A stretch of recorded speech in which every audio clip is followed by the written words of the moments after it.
Hello all and welcome to another Caffeinated Entertainment video. It's Art here with the book review for The Color of Water by James Maxbride. It is the November 2025 book club pick.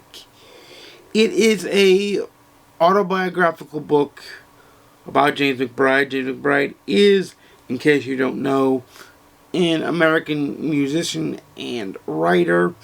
I didn't know who he was either, and this goes to show what I've always said about biographies, memoirs, and the like, and that is that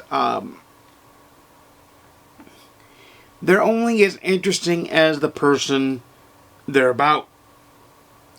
And I guess he wrote this, admittedly, as he put it, as a love letter to his mother. That I'm not disputing.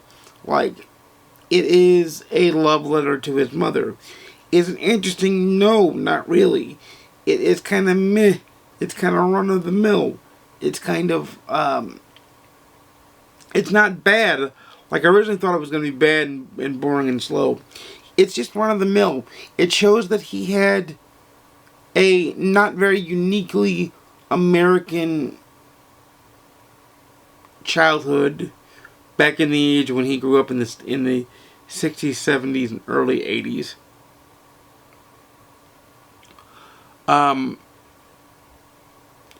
He did do something unique to where he spends some of the chapters on his mother's childhood, since it is kind of a love letter to his mother.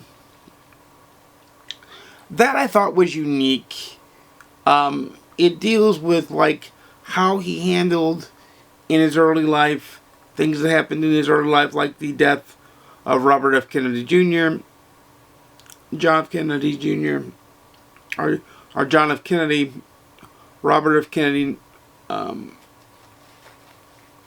Malcolm X, and Martin Luther King. It deals with a young man watching his mother get mugged and how he emotionally dealt with that, and how he has still regret that he couldn't physically do anything about it because he was so little. Like, but all of those things happen to, unfortunately, countless people in their lifetime.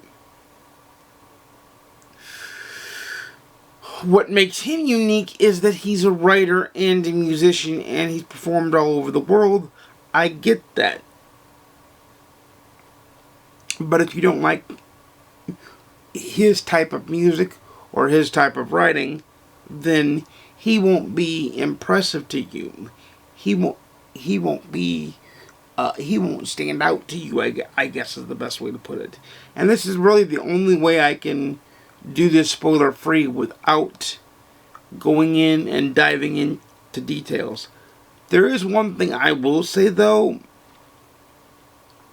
For what he does, he's led an interesting life. For who he is, he's led an interesting life. It just didn't appeal to me, because I think he took, when he was talking about his younger self, he looked at it through the lens of his younger self, not through a lens of an adult man that can now retrospectively look and see where things went wrong and see what things happened. He told the story from a young child's age, which is, I guess, a stylistic choice, one that I did not like. I do love that he includes his mother. I do love that he, what's the word I'm looking for? Basically, it's a love letter, it's a thank you letter, it's a thank you for raising him the way she did. It is just not, it's run-of-the-mill, it's a slog to get through, is the best way I can put it. It is not bad at all. I would say at best, it's an average book. I would give it an average score. I would give it a read it, own it, like it on my scale. But you could pass on it and you would be none the worse for it. It's a 3 out of 5 on the GoodReads scale for me because of its average nature, of its just meh kind of. Because when I was done, I was like, meh. I read it. I'm a little bit more educated on him. These are things that I'll forget. It wasn't like the Victor M. Sweeney now departing book to where that stuck with me because I turned over that. I learned new things. It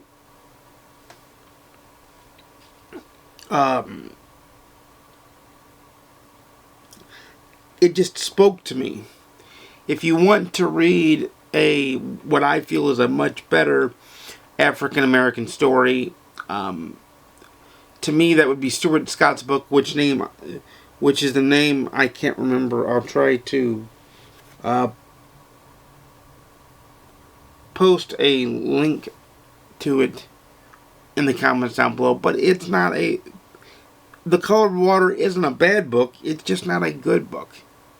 It's a meh book at best, and that's the best way I can put it. Did I enjoy reading it at times? Did it flow at times? Yes. Did it drag on? Was it a slog most of the time? Wholeheartedly, yes. It's just that's how it was. So, until next time, like I said, it's a 3 out of 5 on the GoodReads scale. It's a read it on like it on my scale, but you could definitely pass on it if you were so inclined. It's definitely a book that if I wasn't reading it for book club, I would have put down way before I got to anything that was actually interesting.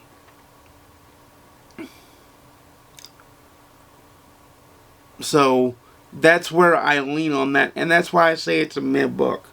But you guys know I make videos every Monday, Wednesday, and Saturday, usually at 12:30 p.m. Central, 10:30 a.m. Pacific, 1:30 p.m. Eastern. Thank you, by the way, for your understanding for the lateness of this video.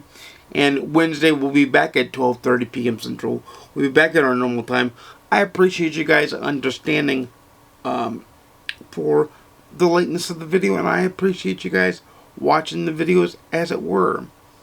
So until next time, happy reading. I'll see you again soon. And peace.